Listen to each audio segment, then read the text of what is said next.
Hey everyone, welcome back to another episode of the Right Media Group Chronicles. Today, my guest is Greene. He is the co-founder of Alpha, a connected TV and smart targeting powerhouse. Jordan's got 14% new purchaser rates for 100-year-old brands, a viral following on CTV, and some seriously contrarian takes on why agencies are leaving money on the table. Jordan, exciting to have you on the show.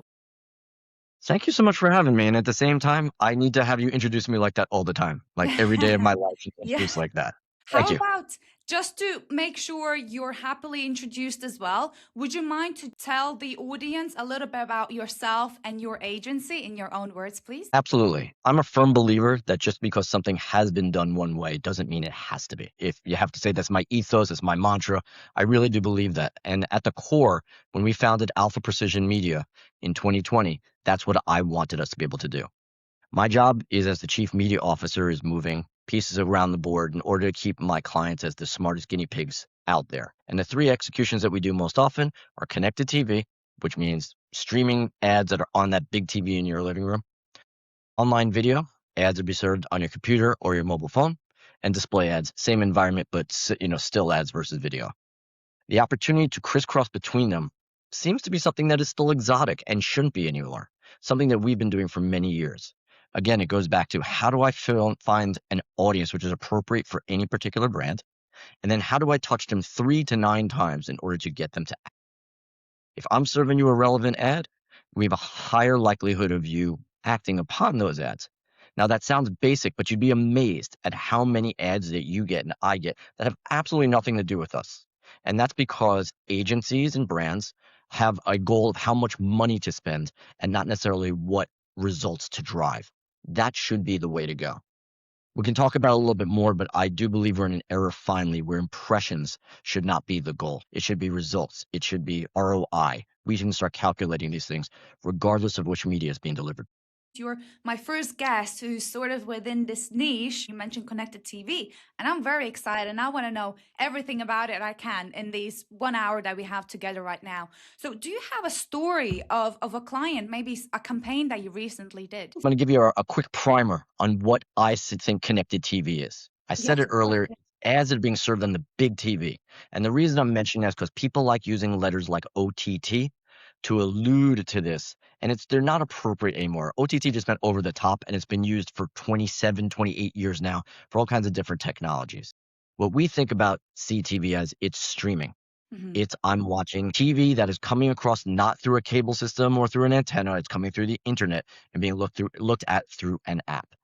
So that's streaming. That's CTV.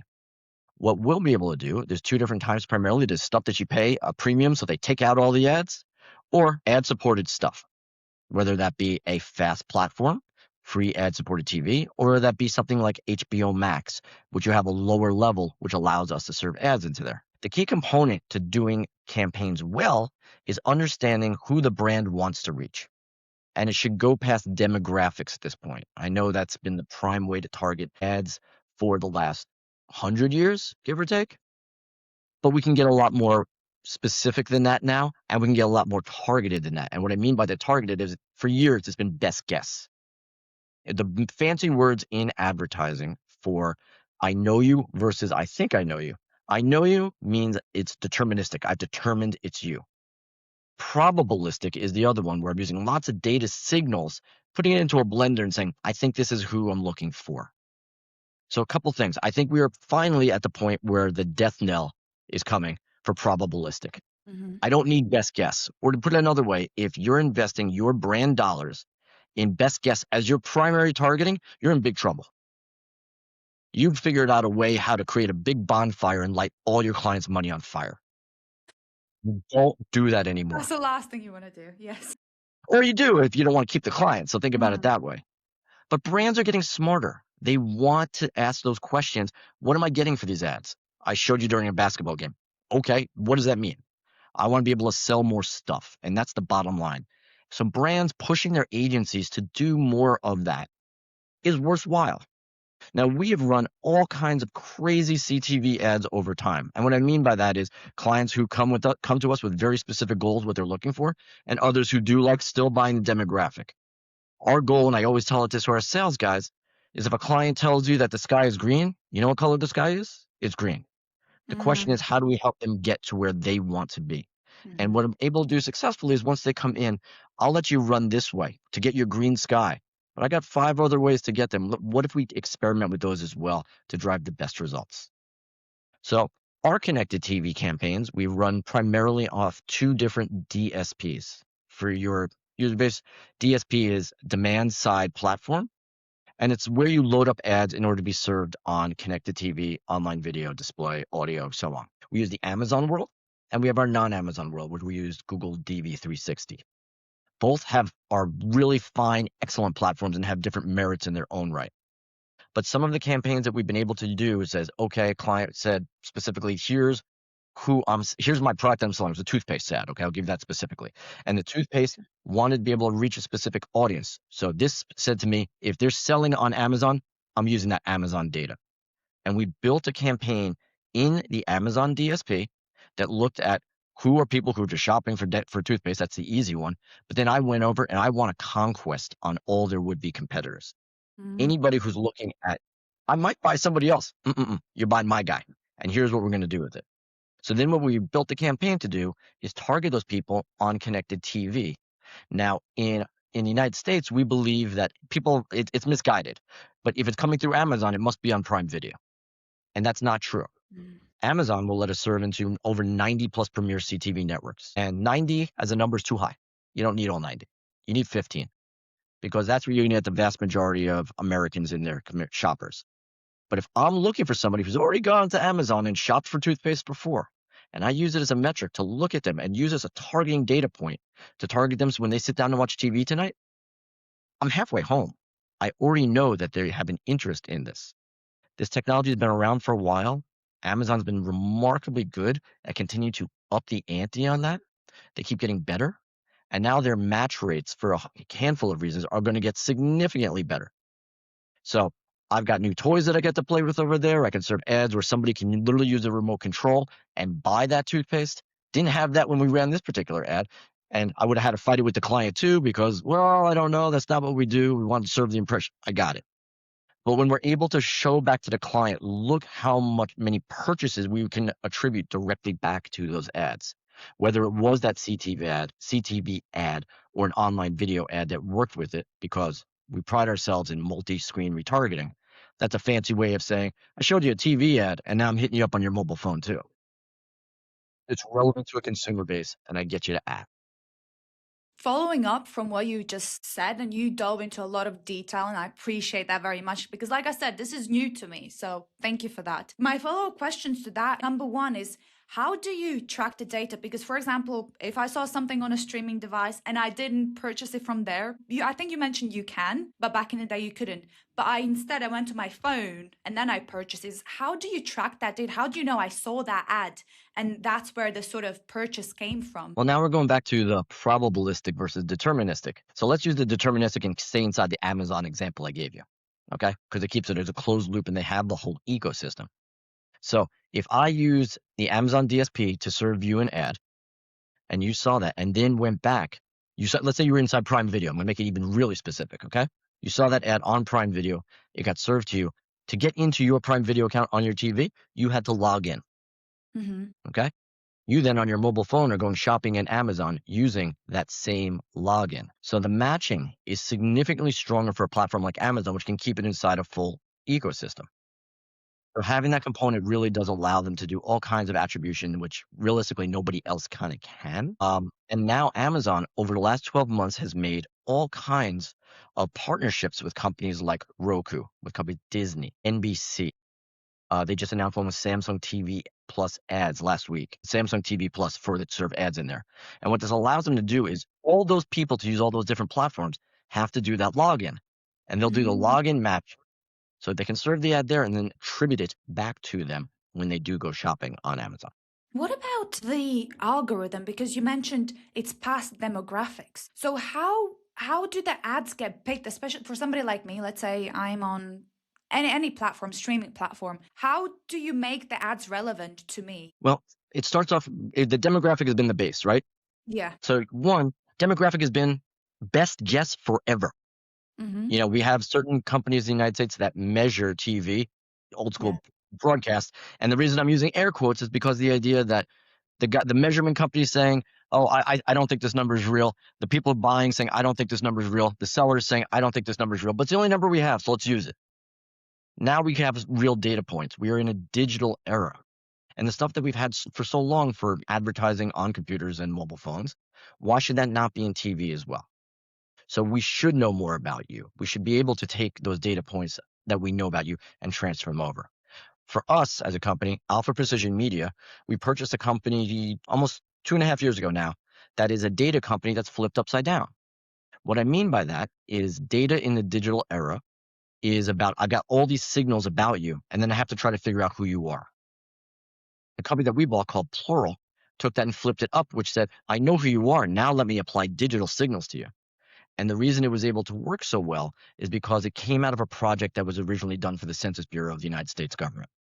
So these are people raising their hand and saying, this is who I am. So all of a sudden, demographic data that we're able to provide, we know to be 30% or more sharper than what clients have used in the past. Now, that's very uncomfortable for clients to hear because then they ask the question, well, what have I been wasting my money on for all this time? Mm. That's not my question to answer.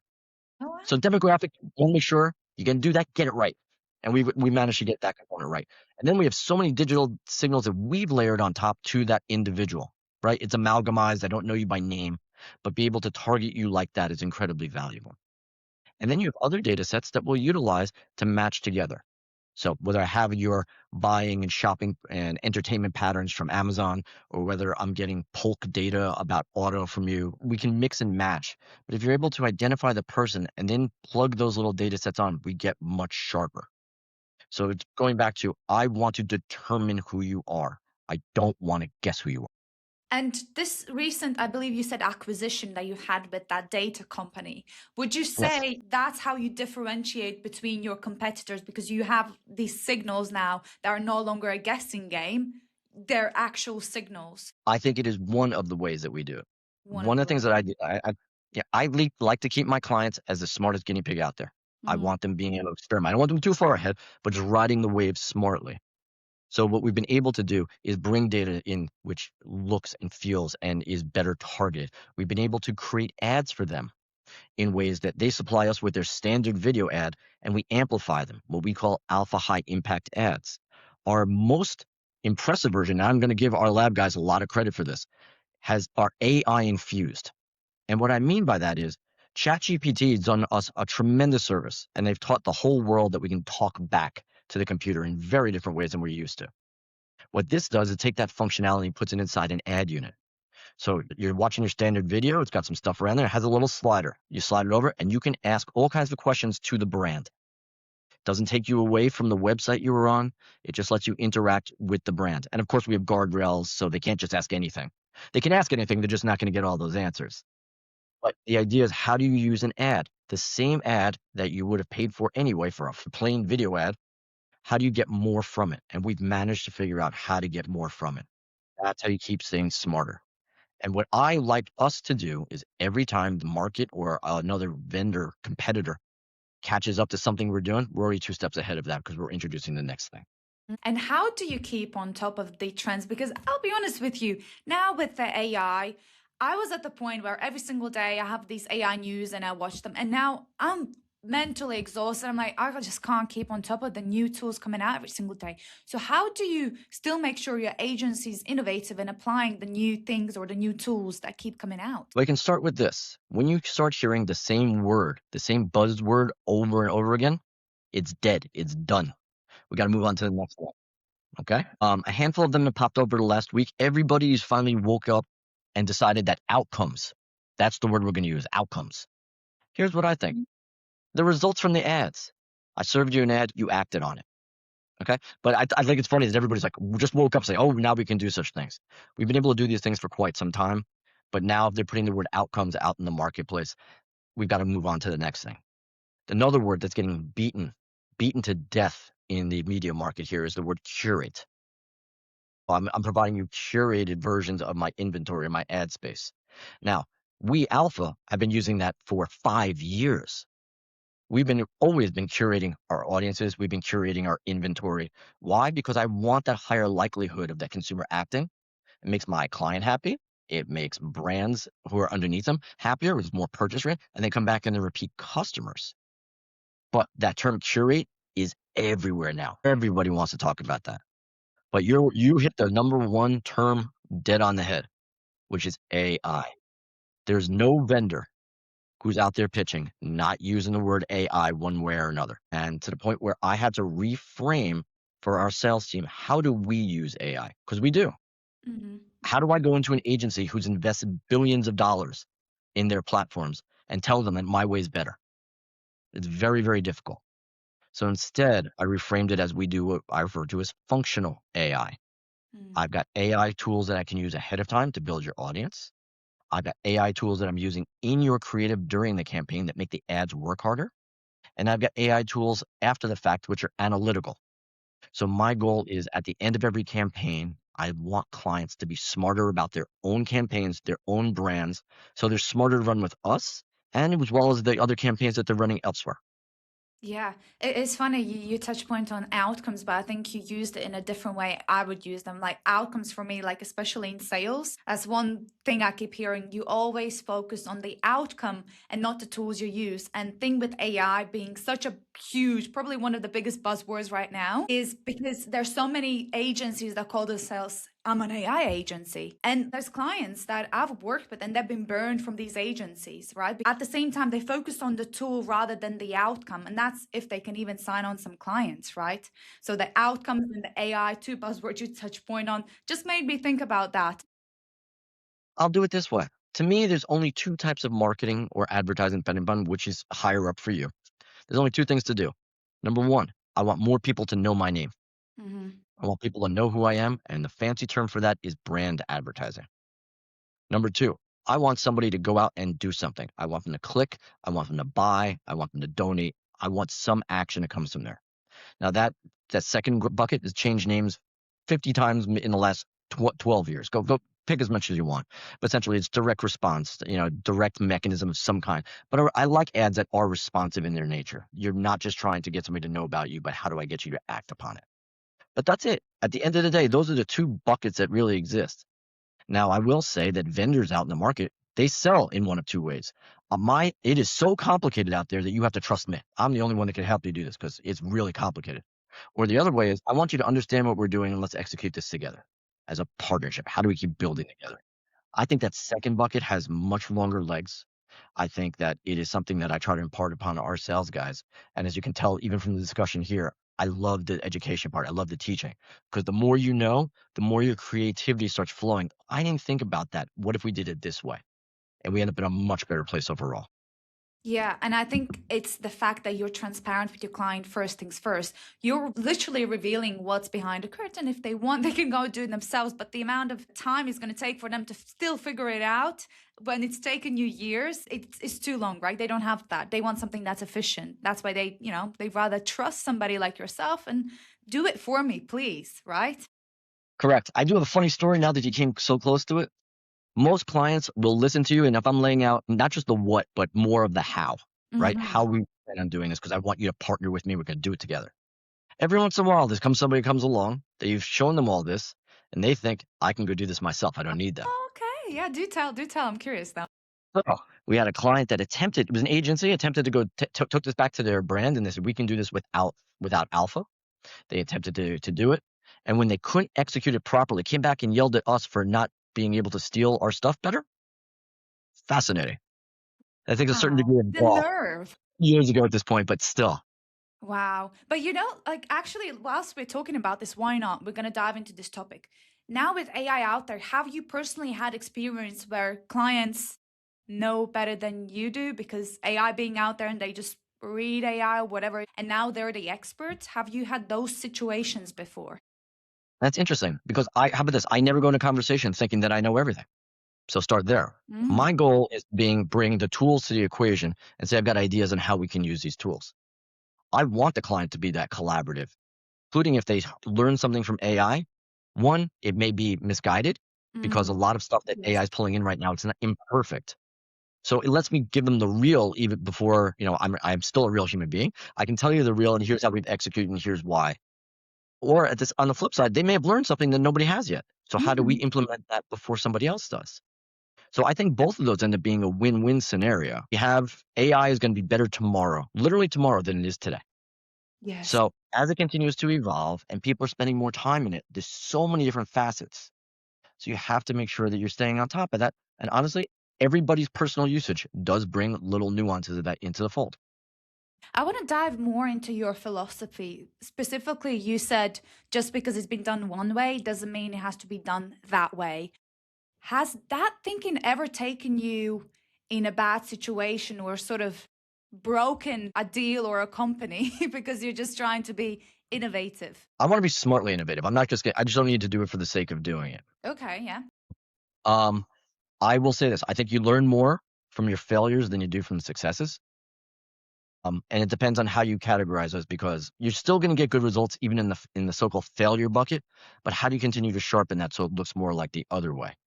There are components of sometimes that we've tried and taken gigantic swings, Hmm. and sometimes they work, and sometimes we've learned a lot from them, so we can get better for the next time around.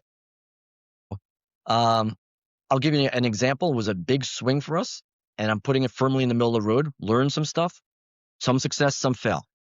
We Hmm. put a show, literally a reality show we built ourselves and put it at the time on Twitch. So this was 2023 when Twitch was still a gigantic animal. And it made a lot of sense because we were focusing on e-gaming and it was the right place for us to live. And we put, it was three female gamers and a comedian in a tricked out RV, and they drove through 5 states, seven historically black colleges and universities, making stops along the way, playing games online, doing things in person. And it was just something that hadn't been done before. And what we did is we put our money where our mouth is. We financed this show. I'll say it was one of the more expensive things that's ever been on Twitch. Mm. But at the same time, we were able to bring two craft brands along with us.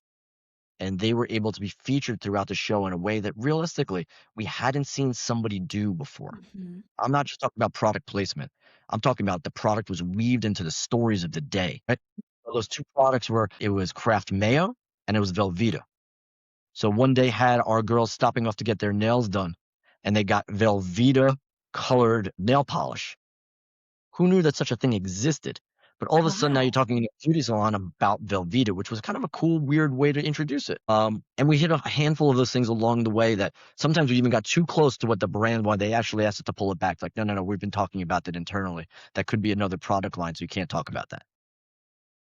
Good.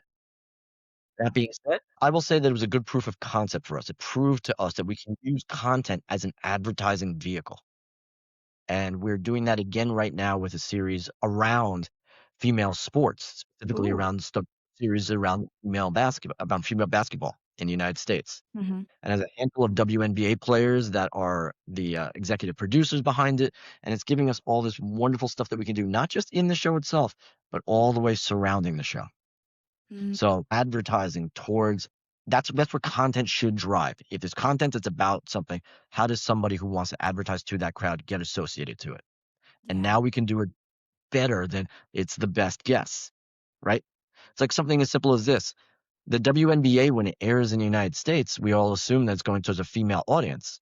However, it has a 55% male viewership base. So if you're trying to go female, female, female, you're not hitting the right audience there. Mm. That is, unless you went into the digital world, and then I know for sure people watching that who are female, right? Checkbox. You go back to our plural data for true accuracy. Now I know I've got real accuracy on my ads. I have to say, after that explanation, I love that philosophy now. It reminds me of a conversation I had with somebody called Kenneth Gall. He also runs a marketing agency, and he sort of took that approach with some of the other partners. He was coming up with this idea, and he came up with the tacos value menu, which now basically everyone in America uses. And that's thinking outside the box, thinking of a way to do it differently that hasn't been done yet. End of the day, if you don't risk, you don't win, right? Absolutely. I'll give you, since we're talking about fast food, let's get really specific. I give a lot of credit to the people at McDonald's. They came up with something really innovative because they had a business problem. And this is my favorite stuff to solve. What's your business problem? Then let's Mm, figure out how to solve it. They had a business problem, which is people would come to McDonald's to have lunch and people would come for dinner. What meant at 3 o'clock, it was dead. There was nobody mm, coming in. They introduced the dollar menu, mhm, a handful of things for $1. It starts at 3 p.m. to drive people in. mm, And I think that's just really, really innovative. It's like, okay, got a business problem. Here's how we solved it. Here's how we drove more traffic during that time. yeah. And it is both a blessing and a curse that I go through my whole life looking at all these businesses, big and small, and seeing the problems that they have and coming up with successes that I'm like, they should be doing something just as simple as this. And it doesn't Mm. matter if it's like a local car wash or whether it's a Fortune 500 company. There's opportunities for everybody. Advertising is one mechanism to how to do that, and it's a mechanism to how to solve those problems going forward. It sort of keeps your creative juices flowing as well, just figuring out the problem. And actually, when you I come to a I agree. solution, it must be Exhausting. incredible. Yeah, it's literally every night's exhausting. I'm kidding. I truly love this, and you can tell it's like I have a lot of energy, and this is how I live my life. So I love the fact that I don't understand why car washes don't have price structures that vary based upon what the weather is outside. That is a giant miss. I Mm. might still get my car washed in the rain if it was really cheap because it's filthy True. inside, Oh, wow. right? Yeah. Drives me crazy. How come nobody's implemented that as a model? But yeah, but if you think, wow, you just cracked the code there because they're not making money when it's raining, right? So you need to come up with a solution. Forget about not making money. They're losing money because they still have staff. True. Wow. Just blew my mind with that one simple thing. So you've been thinking about that one for a while. Why not pitching to car washes? Car washes were all the rage of ex-NBA players about a generation ago. They all liked to invest in that after they retired. So I don't know. Amazing. I'm just thinking about my local car wash, and it's like I just don't get it. Hmm. Variable price, variable pricing in this era should be real. Yeah. They shouldn't be like just airlines are the only ones that do variable pricing. That's ridiculous. One more thing you mentioned was you like to learn from your failures, but one thing I like to do, I like to learn from other people's failures, from other businesses' failures, because I don't end up making them myself. I don't end up losing thousands and millions of pounds because I'm making those mistakes myself. This probably one of the reasons why I started a podcast. I wanted to speak to agency owners and I wanted to talk about your journey, the mistakes, the lessons you learned. So, talking about that, lead generation is probably one of the main topics I've been speaking with agency owners with. And some people have cracked the code, some people are still struggling. What has your journey been like with lead generation? What worked before for you? What didn't work? What's working right now? All right, I'm answering that for you in two ways. I'll tell you what leads in, and then I'm going to give you my favorite one of my favorite failure stories. Yeah, yeah. The way that I mean, the primary clients that we have at Alpha Precision Media, I'd say 75% of them end up being agencies, with the other 25% being brand direct. So in the agency world, the matter is how do you continue to crack open those doors one way or another? Either we've got salespeople who've had relationships in there. There's always somebody that was on that agency team and they moved somewhere else and they brought us with it. It's a constant flow of how do I continue to communicate with you? How do I continue to get in the flow? Right? There are three large agencies right now, really two that are sitting with as mega agencies, but that doesn't mean there's not tons of independent agencies that are out there as well. So our sales guys are constantly reaching into saying, okay, what can we have? What can we do for you? A lot of those conversations, smaller agencies also end up being a little bit more amenable. And what I mean by that is they're not as siloed.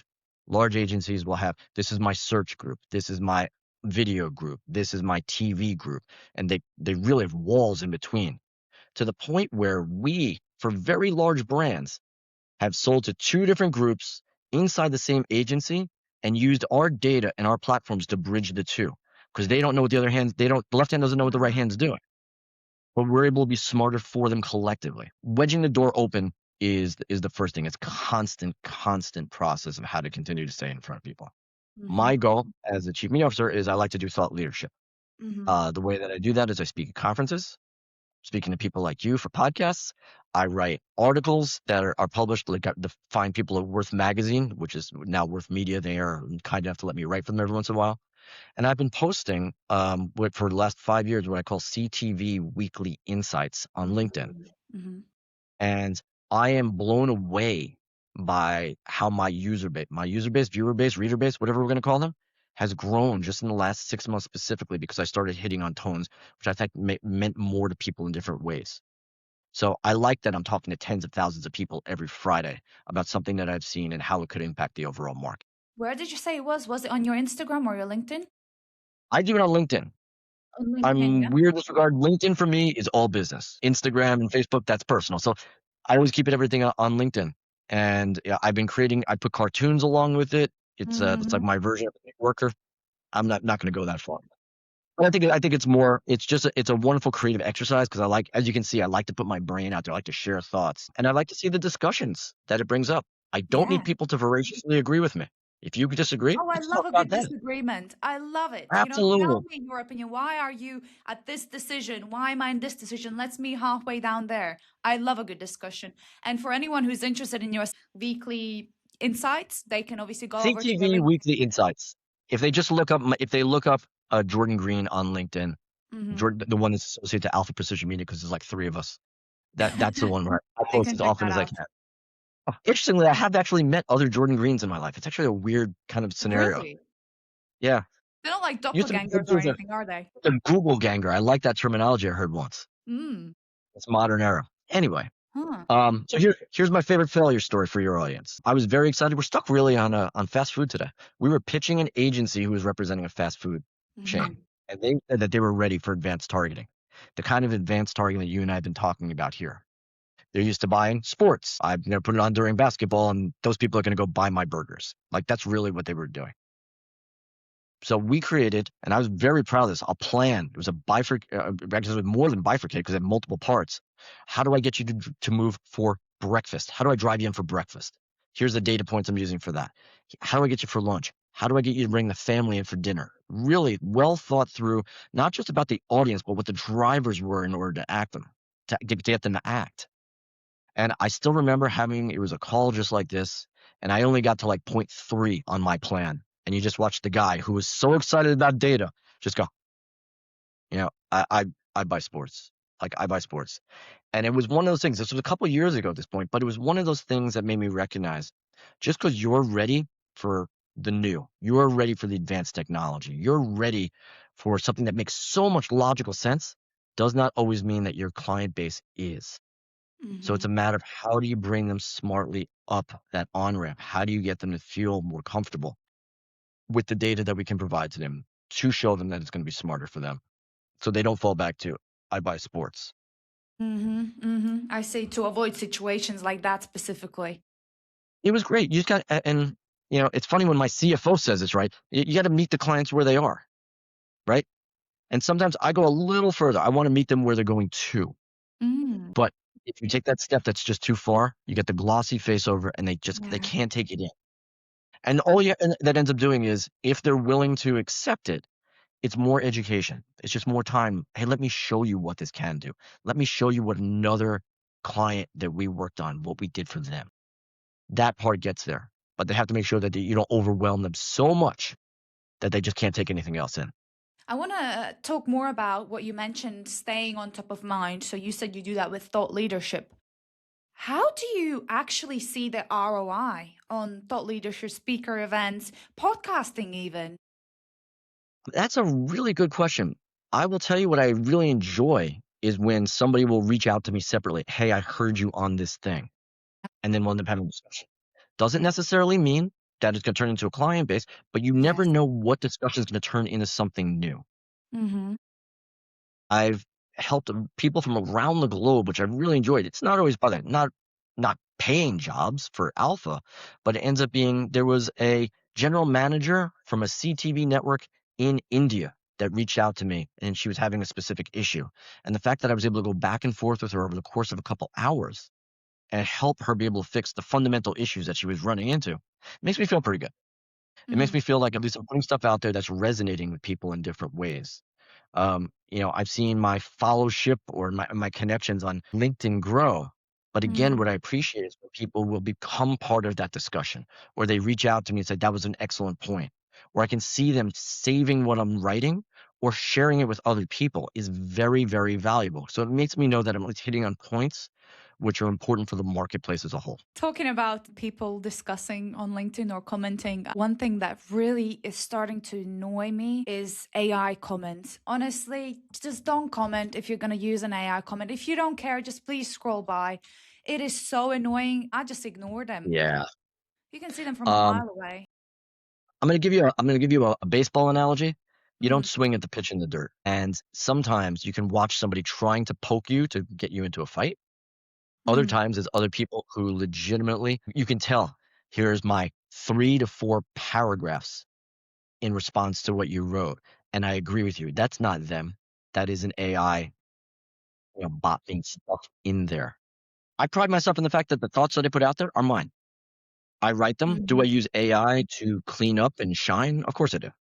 Yeah, those are my You have the thoughts. initial foundation there. That's what I mean. It's your own thoughts. It just maybe pretty up the text or like make it, grammatically correct, which is often what I do because English is not my first language. But you're still sort of working with a draft rather than just it's all AI. But the comments are the ones that really whine. I love it. I love it when you can spot, not just spot the AI ones, but you can recognize like what you're saying is borderline nonsense. Yeah, right? It doesn't make The sense. AI It is doesn't even perfect. correlate. Yes, it's imperfect. If you're not putting a human element and you're cutting and pasting, you're putting your own name on something that's like Mm, validly incorrect because you didn't even mm. check it. What are you gonna? You're drafting on my coattails because I built an audience. What's that doing for you? You know? It's like even if you waste 15, 20 minutes trying to really understand that person and take the time, that's going to bring back more authenticity and more chance of even a response or a connection there rather than just bombarding everyone with AI. I'll share with you one that I really enjoyed. About, I guess it was 3 weeks ago. I put out a post about YouTube. I put out Okay. that YouTube has quietly owns connected TV, and nobody's paying attention to it. Right? If 47% of the time that somebody's watching those big TVs is with streaming services, more than 12% of their overall time is now being spent with YouTube. Now, Mm, makes them the biggest player, arguably in TV total. mm-hmm, That's just in the mm-hmm, United States. Going to make it outside us, but that makes them a big player. If you're ignoring it or railing against it, no, that's wrong. No, it's absolutely right. Then you're missing the bigger picture, which is, hey, I should be paying attention to what YouTube is doing, as opposed to saying you're wrong. I've got math that shows that I'm not. But if you feel a certain way, that's not going to change it. You often can't change how people feel. You might be able to change how they think, but you can't change how they feel. mm, So it was fascinating to watch people across a post that I put out there arguing with me, arguing with each other. You know, there was an old timer approach to media buying that you have to. I recognize that you're selling broadcast. I recognize that that still exists, and I am not a believer that CTV is going to make broadcast go disappear completely. I think there's going mm-hmm. to be room for everybody, right? The Yeah. same way when the internet came along, if you remember, every store was going to close. But Mm. magically, it didn't happen, and we found a way that both coexist. We're going to have that same model here. Wow, Oh, interesting perspective. I'm looking forward to checking out it's that post and all those arguments. it's fun, and it's like sometimes you want to be involved, and sometimes let the people just tire themselves out at the same time. Yeah, exactly. Just watch on the sidelines, grab some popcorn along the way. Right. But how about this? The validity. Every once in a while, you'll get a new comment, even from the people that are the curmudgeons. They're going to give you something new and something different, right? Here's my point of view. We're going into the upfronts here in the United States right now, and what that means is agencies are putting together tremendous amounts of budget that they apply for the full year that are going to be given to different networks. Used to be this would give to NBC and CBS and ABC. And the reason it happens now is because the fall season's coming where cars used to be debuted, right? Car companies would debut in the fall. So that's why the whole system was set up to have ad investment now that can support shows so car companies could advertise later. That system doesn't exist anymore. It doesn't. But we still stay kept to this antiquated approach to upfronts. So we're going to see a tremendous amount of money allocated over the next 3 to 4 months to the different networks. But the question is, will this be the year where more companies demand flexibility in those contracts? I'm giving you $10 million, and that used to be guaranteed money, but I want the right now to cancel that on a 2 week notice. I want the ability to have the digital flexibility. Oh, I know that you also have a streamer. where I've now said 47% of the times over there, I need more of my money allocated there than on broadcast. That is not the way it's still doing. Mm-hmm. Broadcast, CTV, it really is still going like that. Mm-hmm. And the last vestige that's being held onto by the broadcast and cable networks is live sports.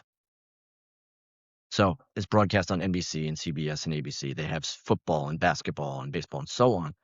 But the streamers have more financial ability. If they decided, they could just buy every sport there was. Really? Oh, yeah. Think who's going to be bigger to you, ABC or Netflix?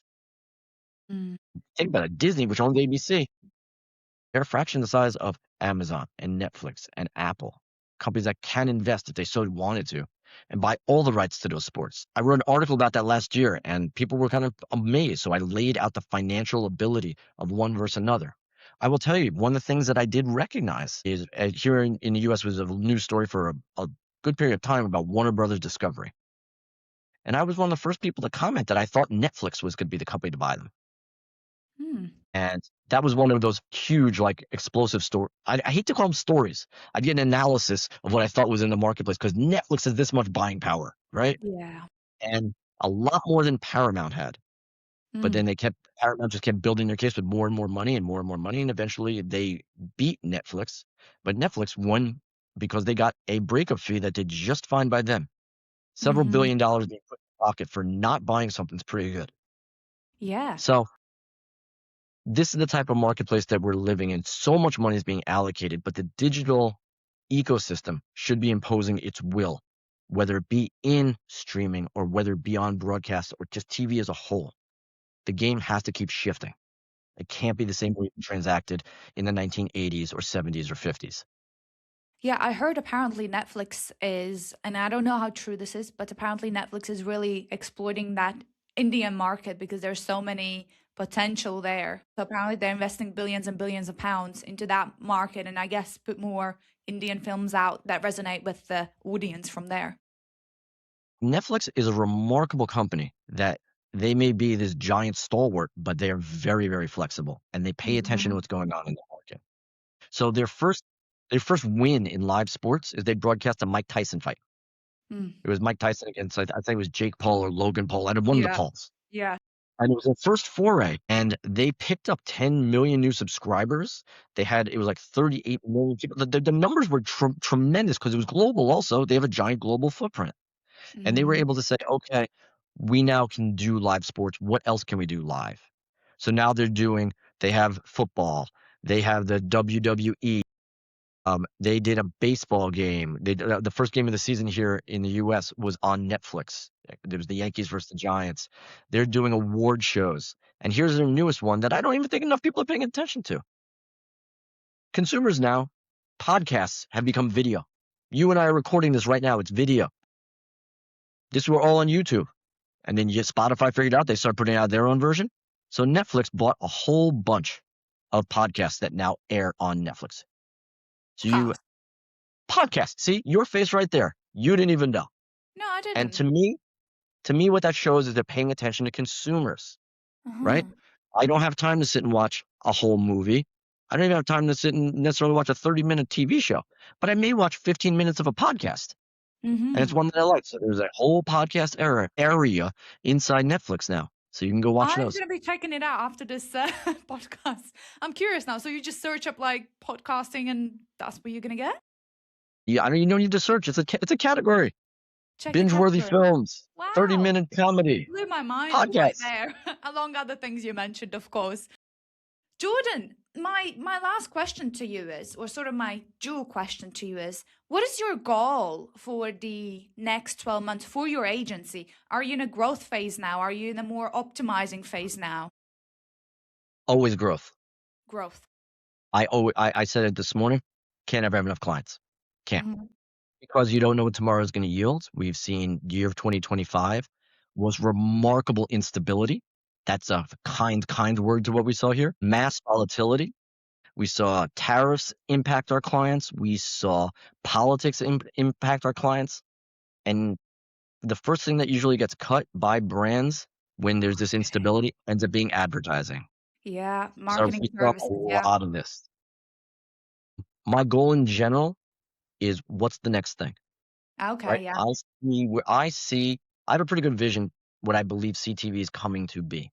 I Hmm. believe CTV is finally going to make that step into transactional, where people are using that TV, which talks to us. I'm starting to feel a little bit more comfortable about using it to buy stuff, to interact with it. Hmm. Guess what? We've had our remote controls have gotten better. We have apps that are standardized now, so you know how to work inside them. And that little company YouTube taught us that it's okay to interact with the TV and move around the menus. Mm. So I believe we're going to start making purchases from TV directly.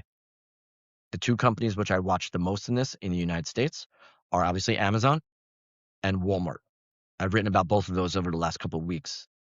Called Walmart quietly about 2 years ago now and change, bought Vizio Mm. TVs, and now it's finally started integrating it together. So it's gonna be fascinating to watch how that evolves, where all of a sudden Walmart has evolved themselves too, where they love their 1 hour delivery now, which is amazing because they've got thousands of outlets, which used to be called stores. But now I'm watching on my Vizio TV. I clicked on something and food shows up an hour later. That's amazing. What I like about your approach, Jordan, is you're sort of on the sidelines looking out. What's the next thing that's coming? And you're already sort of preparing yourself mentally and maybe with the tools that you have, because soon as that thing comes out, you're on the ball for it rather than it comes out and everyone's trying to figure out how to make it work when you're already getting an ROI from it. I love your analogy, and I'll tell you, it's not that I just want to be on the sidelines with the ball. I'm bringing my ball to the clients. And that's Hmm. terrible sounding English, but I want them to be able to have these tools now before the rest of the world figures out about it. We Hmm. were one of the first companies to go into Amazon using the Amazon DSP to buy ads on TV for companies that for things that are not sold on Amazon. And that was mind blowing to a lot of people. No, but it's got to be on Amazon. No, it doesn't. I'm selling literally. We are a financial service company. It's a bank. They can't sell anything on Amazon, but we want to use the data points that are inside Amazon to point smart ads. So Mm. fast food restaurants can't sell inside there. We're really stuck on fast food today, you and I. That's not good. There's a lot to learn from the fast food companies, what they've done. And like you said yourself, you can apply to like the car wash company, that there's things you can take away. There is, and I try to take that kind of look. I'm looking at the car wash one way. Why am I not using that same lens towards a client that is selling toothpaste or that is selling a consumer product, a packaged good? I want to see what can we see for them that might give them a little bit of an edge. A lot of Hmm. times they come to us and say, "This is what we want to do." And that's fine. This is what you want to do, but how about if we massage it and make it look a little bit like this or Yeah. test this out so you're smarter? If you're not experimenting, you're losing, Hmm. right? We know this now. Other companies are going to keep moving ahead. So you've got to keep testing new stuff out. And companies that keep buying the same way, buying media the same way they always have, they will lose. Jordan, my follow-up question to the one I asked previously about your goal is if there is one bottleneck that would prevent you basically from getting to your goal quicker, what would it be? So if you had a magic wand and you could go poof and get rid of that bottleneck to get to that growth that you're looking for quicker, what would it be? Conversations with the right people Mm. inside large agencies and brands. I like working with brands. They have direct because they have a very different goal than agencies. Agencies have to make media work. Mm. Brands need to sell stuff. That's the big difference, right? Agencies are a conduit. Brands are more direct in terms of this is what I got to get done. So getting more in front of those people to have these conversations, to have direct conversations, Hmm. to say, how can I solve your problems? Yeah. That is valuable. That is the most valuable thing to have. And it's something that I truly enjoy.